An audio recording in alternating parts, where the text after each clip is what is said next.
Hey traders, welcome to Charts and Coffee. Great to see everyone. Happy Tuesday, everybody. We've gotten a little bit of volatility already very early this morning with a hot zone from FOMC member Barkin. You'll see that on the charts here as we see since 8 a.m. whenever he said whatever it is that he said.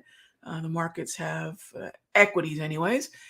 The futures on the S&P, you can see are moving lower since 8. But this is one of a double header of FOMC speaking engagements we have on the calendar today. The other one is the, hang on one sec, I keep forgetting. New habit. We are going to be, all right, in the free trading room. And we should be good to go there as well. All right. So taking a look at what we do have this morning, part Barkin, part Williams, and it should be all drama. We'll see how it goes. We have a minor low in place on the daily. I get questions about the minor low quite a bit. Let me show you the pattern here, and let's see. So here's the pattern that we're looking at. You can see the arrow right here. This arrow represents a lower low. I get a lot of questions, but this is a classic pattern, gang. This works intraday, it works end of day, it works on a weekly. So that's a minor low. And the confirmation of that is the break of resistance through the Monday high. So you have your lower low right here. That's where you get that little arrow. Once we take out the high, which we did pre-market. Now, a lot of folks ask, Rog, we're futures traders, some of us, and what happens if we take out that minor high pre-market? You can see when we did that. We did that back at 4 a.m. So the who does matter. You know, it's not just the what.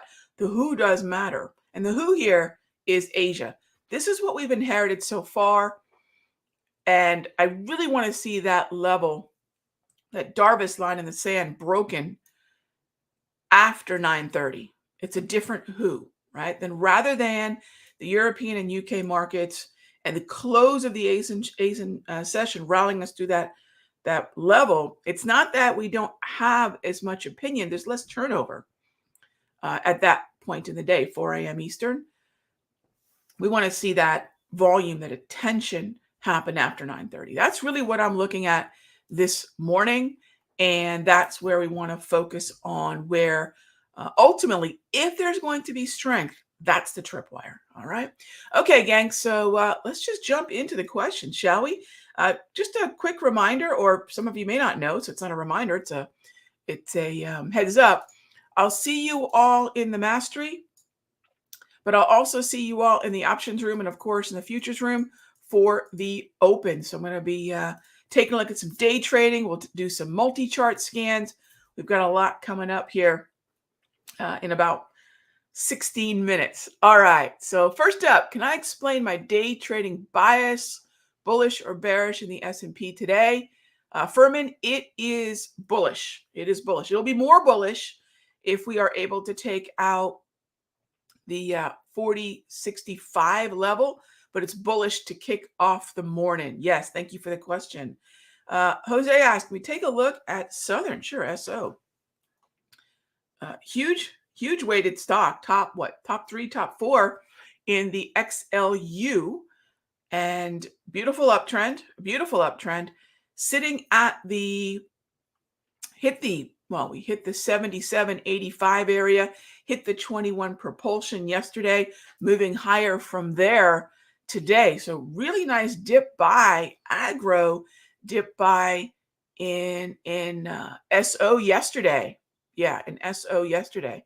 So definitely looking at follow through in that corner of the market. Now remember, it's also attached to this narrative. So keep an eye on NEE.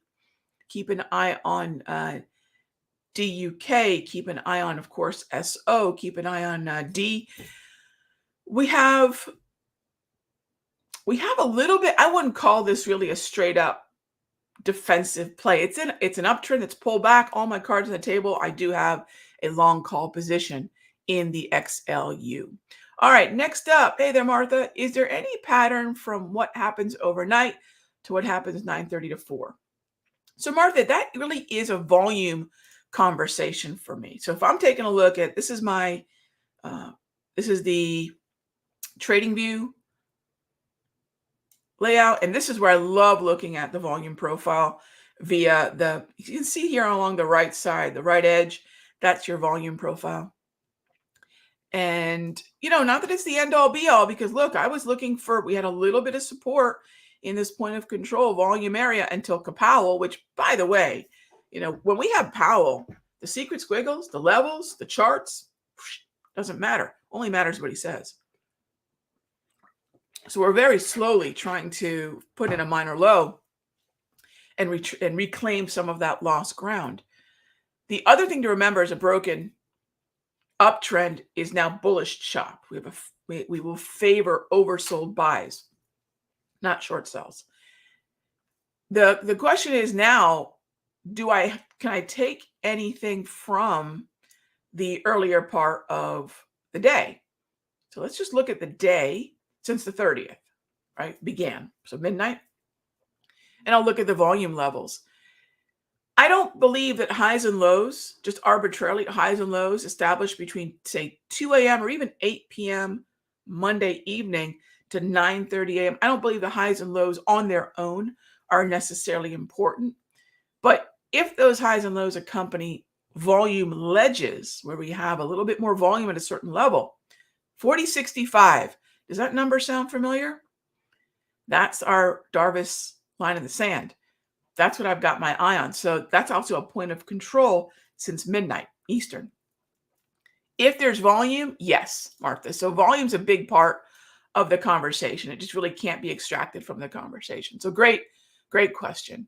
All right, next up is ES chop.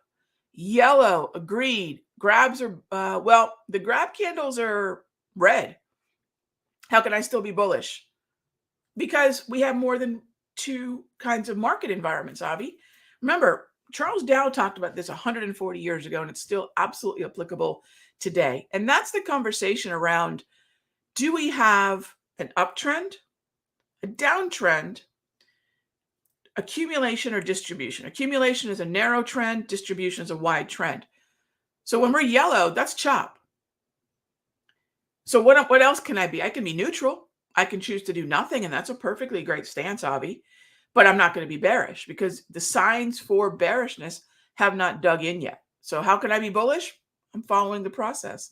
Broken uptrend is chop, and the chop respects the trend that was, right? And that's the uptrend. And that's 104. That's a century-old plus Charles Dow theory approach that pretty much is the foundation upon which my trading and my 30-plus year trading career is built on. So that's the process. That's the mindset. Thanks for the question. All right, next question is, any opinion on Boeing? Fresh uptrend, but so this kind of goes back to the earlier question that Avi had, and I think it's a great follow-up and answering both questions here. Take a look. Rejected at the 200, sent lower. Cool. Look at the structure. Gang, everything I talk about when I start trading, day trading, weekly time frame position, portfolio positions, looking at the daily time frame, everything starts with structure, then strategy, then secret squiggles. What are the indicators that we're going to use to confirm the setup? Look at the pullback. Look at the structure. We went from green to yellow. Pull back in this area. So this is the support right in there. And then we are attempting to resume the direction. That's what I mean by respect the trend that was. And, really, as long as we stay above 158, Raphael, I have to be bullish. I have to be bullish as long as we stay above that level. All right. Siba asks, do I think crude oil serves as an arbitrage to the overall market to these inflationary times. You know, Siva, I'm not a big ARB girl. I hear what you're saying. My thought is this: whether it's an ARB, whether it's a carry trade, whether it's a hedge, whatever it is that is sort of it's a tertiary consideration in my mind. First comes the structure of that actual market. First comes what is actually happening on crude. Second comes, is there a setup, right? So what's the structure? Is there a setup? Third is there some ancillary benefit to the carry, the ARB, the hedge, whatever? It's never the primary reason for me. I hope that resonates. Is there a tertiary, kind of, if I'm going down the line, can I put a check in that box? Crude's going to be difficult because crude is trying, it's a little presumptuous at this point, but it's trying to transition out of the downtrend. So do you see how crude's trying to move higher, but there's a lot of headwinds, as it could be said. There's a lot of pressure on crude. It's trying to gain some traction. All we have now is chop with bearish bias. And so the closer we get to resistance and the closer we get to an overbought read, I'm using a slow stochastic, the more I could think about an overbought short. I don't have that right now, but you can see how choppy it is. And you can see that we're yellow over yellow on crude. And that tells me we're still in chop. So that's the way I would process it. Is there an actual setup on that chart first? And then down the line, wherever it may be on your priorities, it doesn't have to be third. It's just third or fourth on mine. Maybe it's second on yours. As long as there's a setup and that setup is respecting the structure, I think you're always going to find out when you play out the probabilities, right? That's what we do as traders, gang. It's not about, did I get that one at bat and send it out of the park? It's really a career of at bats. We can be home run hitters, or we can be the Iron Man, Cal Ripken. Yes, I grew up an Orioles fan. I want to show up every day. I want to be healthy. I want to get my at bats. I want to have as many games played as possible, which means I don't hurt myself, right? Blow up my account is our thinking. I don't want to blow up my account. I want to be able to show up every single game and get the pitches, right?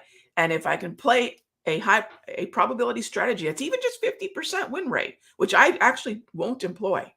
But if I can at least have at minimum a 1-to-1 risk reward ratio and a 50% win strategy, I know at worst I can show up and play every day. And that's the thinking. I hope that makes sense. I think that makes sense. Hope that helps. All right, next up is, how do I interpret a Darvish minor high, minor low in either a bullish or bearish trend? It's just a pattern. It's just a pattern. And it will then be a little bit, as far as movement higher or lower, right back to strategy. So I interpret it based on the underlying strategy. All right, JJ asked, new here, do I still use the 34 EMA wave and grab candles? JJ, thank you for the question. JJ, since these became a permanent part of my trading when I was 19. I'll be 51 this week, actually. So yes, that's how long they've been on my charts, knowing where the candles are in relation to the 34 EMA on the high and the low. Do I still use them? I am proud to say that whether you were following me in the late 90s, and a lot of you said, Rog, yeah, I remember seeing your write-ups in trading markets or these other places. Gosh, your candle colors are a little bit better now, but gosh, the same squiggles are on there. They are. Absolutely, because why do I want to use that? Number one, consistency wins, gang. We can't come up with a new secret squiggle every 2 weeks and figure they're going to have the testing and the viability. The other thing is, if something works, why would I stop? And this has worked really, really well within the context of being a trend trader. So absolutely, you're always going to see the same set of indicators on my charts. We call them tops, and they are the foundation of what I do. All right. So next up, thoughts on long swing McDonald's into the wave on a volume ledge. So McDonald's is... No, I mean, we have a Darvish there, not much of a ledge. Here's what I would do, Jay. Look, crack open XL Y, crack open XLP. Yes, I'm looking at them both right now. Crack crack open both those ETFs and see if you can't find a better double green. All right. What do I think of the gap intraday on SPY? We're always going to have gaps when the difference between the 4 p.m. close and the 9:30 open have a hole, when the price is not the same, when we're going to see gaps from time to time. But remember how we got there. It's not going to be really visible on the S&P futures, but SPY is going to track with the S&P. But it's also going to, also remember that nothing's happened really between 4 p.m. last night and 9:30 this morning on the SPY, but plenty has been happening on the ES. Take a look at the ES, okay? Take a look at the ES in terms of what's going to happen next. All right.